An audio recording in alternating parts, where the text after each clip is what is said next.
MTV news Kannada ವಾಹಿನಿಗೆ ಸ್ವಾಗತ. ಹಾವೇರಿ ಜಿಲ್ಲೆಯ ಶಿಗ್ಗಾವಿ ತಾಲೂಕಿನ ಹುಲಗೂರು ಗ್ರಾಮ ಪಂಚಾಯಿತಿ ವ್ಯಾಪ್ತಿಯಲ್ಲಿ ಇರುವ ಸಾರಿಗೆ ಬಸ್ ನಿಲ್ದಾಣವು ಸಂಪೂರ್ಣ ದುರಾವಸ್ಥೆಗೆ ತಲುಪಿದ್ದು ಸಾರ್ವಜನಿಕರು ಹಾಗೂ ಪ್ರಯಾಣಿಕರ ತೀವ್ರ ಆಕ್ರೋಶಕ್ಕೆ ಕಾರಣವಾಗಿದೆ.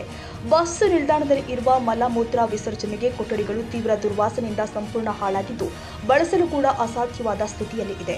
ವಿಶೇಷವಾಗಿ ಮಹಿಳಾ ಪ್ರಯಾಣಿಕರಿಗೆ ಯಾವುದೇ ರಕ್ಷಣೆ ಇಲ್ಲದ ಪರಿಸ್ಥಿತಿ ನಿರ್ಮಾಣವಾಗಿದ್ದು ಮಹಿಳೆಯರು ಹಾಗೂ ಹಿರಿಯ ನಾಗರಿಕರು ತೀವ್ರ ಅಸಹಾಯಕ ಸ್ಥಿತಿಯನ್ನು ಎದುರಿಸುತ್ತಿದ್ದಾರೆ.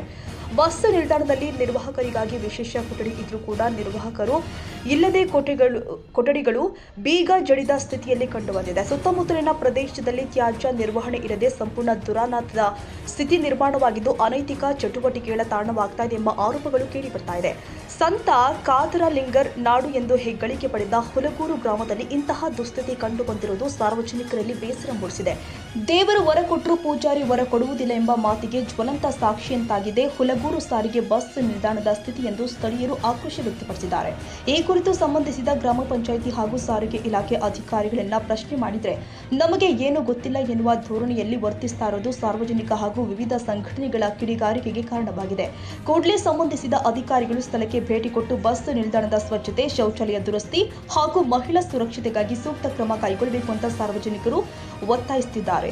ತಾಯಿ ಒಂದು ಮಗುಗೆ ಹಾಲು ಕುಡಿಸ್ಬೇಕಂದ್ರೂ ಇಲ್ಲಿ ಏನು ಪ್ರೈವೇಟ್ ಪ್ಲೇಸ್ ಅನ್ನೋದಂತರೂ ಇಲ್ಲ, ನಿಮಗೆ ಕಂಡು ಬರ್ತಾ ಇಲ್ಲ. ಇಲ್ಲಿ ಅದನ್ನೂ ಒಂದು ಒದಗಿಸ್ಕೊಡ್ಬೇಕಂತ ಕೇಳ್ಕೊತೀವಿ. ಶೌಚಾಲಯ ಮ್ಯಾಟ್ರಿಗೆ ಅಂತ ಬಂದರೆ ನಮಗಂತೂ ಇಲ್ಲೆಲ್ಲಿ ಒಂದೇನು ಇಲ್ಲ. ಎಸ್ಪೆಷಲಿ ಇಲ್ಲಿ ಸ್ಮೆಲ್ ಆಗಿರ್ಬೋದು, ಅನ್ನೆಸೆಸರಿ ಥಿಂಗ್ಸೇ ಭಾಳ ಆಗ್ತೈತಿ. ಸೊ ಎಲ್ಲ ಒದಗಿಸ್ಕೊಡ್ಬೇಕು. ಒಟ್ಟಾರೆಯಾಗಿ ಅನೈತಿಕ ಚಟುವಟಿಕೆಗಳ ತಾನಾಗೈತೆ ಅಂತ ಹೇಳ್ಬೋದು. ವ್ಯವಸ್ಥೆ ಇಲ್ಲ, ಶೌಚಾಲಯ ಇಲ್ಲರಿ, ಭಾಳ ಪ್ರಾಬ್ಲಮ್ ರೀ. ಒಂದಕ್ಕೆ ಹೋಗ್ಬೇಕಂದ್ರೆ ಅಲ್ಲಿ ಹೆಣ್ಮಕ್ಳಿಗೆ ಅದೆಲ್ಲ ನಮಗೆ ಒದಗಿಸ್ಕೊಡ್ಬೇಕದು ಗೌರ್ಮೆಂಟ್. ಹುಲಗೂರು ಬಸ್ ನಿಲ್ದಾಣ ಬಗ್ಗೆ ನಾವು ಹೇಳ್ಬೇಕಂದ್ರೆ ಇಲ್ಲಿ ಮುಖ್ಯವಾಗಿ ಹೆಣ್ಣು ಮಕ್ಕಳ ಶೌಚಾಲಯವಿಲ್ಲ. ಆಮೇಲೆ ಇಲ್ಲಿ ಕಂಟ್ರೋಲ್ದವ್ರು ಬರುವುದೂ ಇಲ್ಲ. ಯಾವತ್ತು ಬಸ್ಸಿನ ಟೈಮ್ ಯಾವ ಬಸ್ ಎಷ್ಟೊತ್ತಿಗೆ ಗೊತ್ತು ಅನ್ನೋದು ಜನರಿಗೆ ಗೊತ್ತಾಗಲ್ಲ. ಆಮೇಲೆ ಇಲ್ಲಿ ಸುತ್ತಮುತ್ತ ಅಂಗಡಿಯವರು ಕಸ ತಂಬಂದು ಪೂರ್ತಿ ಬಸ್ ಸ್ಟ್ಯಾಂಡ್ ಒಳಗೆ, ಬಸ್ ಸ್ಟ್ಯಾಂಡ್ ಹೊರಗಡೆ ಹಾಕ್ತಾರೆ. ಕೆಲವೊಂದು ಟೈಮು ಬೇಸಿಗೆ ಟೈಮಲ್ಲಿ ಕೆಟ್ಟ ದುರ್ವಾಸನೆ ಹೇಳ್ತೈತಿ ಇಲ್ಲಿ. ಅದನ್ನು ಸಾಕಷ್ಟು ಸಲ ನಾವು ಗ್ರಾಮ ಪಂಚಾಯತಿಯವ್ರಿಗೆ ಮನವಿ ಮಾಡಿ ಸುಮಾರು ಸಲ ತೆಗೆಸೀವಿ. ಆದರೂ ಕೂಡ ಆ ಕಸ ಚೆಲ್ಲೋದು ನಿಂತಿಲ್ಲ, ಕಸ ಹಾಕೋದು ನಿಂತಿಲ್ಲ.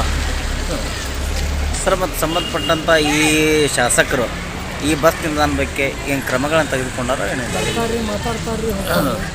ಈ ನಾವು ಶಾಸಕರಿಗೆ ಮನವಿ ಮಾಡಿಲ್ಲ. ಹಿಂದೆ ಬೊಮ್ಮಾಯಿಯವ್ರ ಮುಖ್ಯಮಂತ್ರಿ ಇದ್ದಾಗ ಸುಮಾರು ಸಲ ನಾವು ಮನವಿ ಕೊಟ್ಟಿದ್ದೇವೆ. ಆಮೇಲೆ ಗ್ರಾಮ ಪಂಚಾಯತಿಗೂ ಕೊಟ್ಟಿದ್ದೇವೆ. ಅಷ್ಟಾದರೂ ಯಾರೂ ಎಚ್ಚೆತ್ತುಕೊಂಡಿಲ್ಲ. ಇಲ್ಲೇ ಇಲ್ದಿದ್ರೆ ಮುಂದಿನ ದಿನದಲ್ಲಿ ಹೋರಾಟ ತೀವ್ರಗೊಳ್ಳುವ ಎಚ್ಚರಿಕೆ ಕೊಟ್ಟಿದ್ದಾರೆ. ತಾಜಾ ಸುದ್ದಿಗಾಗಿ ಎಂಟಿವಿ ನ್ಯೂಸ್ 24x7ಗೆ ಸಬ್ಸ್ಕ್ರೈಬ್ ಮಾಡಿ ಮತ್ತು ಬೆಲ್ ಐಕಾನ್ ಅನ್ನು ಒತ್ತಿ. ತಪ್ಪದೇ ಲಿಂಕ್ ಶೇರ್ ಮಾಡಿ.